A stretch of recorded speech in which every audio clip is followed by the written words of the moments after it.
Isip ako, sweetgrass ay hindi gamot at hindi dapat gamitin panggamot sa anumang uri ng sakit. Mahalagang paalala ang swabin ay hindi gamot at hindi dapat gamitin panggamot sa mga uri ng sakit. Mahalagang paalala ang vitamin E ay hindi gamot at hindi dapat gamitin panggamot sa mga uri ng sakit.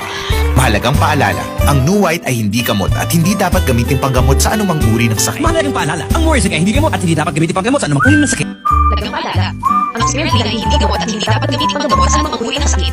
Mahalagang paalala, ang Neem Primrose ay hindi GMO at hindi gamitin panggamot sa mga uri ng sakit. Mahalagang paalala, ang Chewy's Immunilicious ay hindi gamot at hindi dapat gamitin panggamot sa anumang uri ng sakit.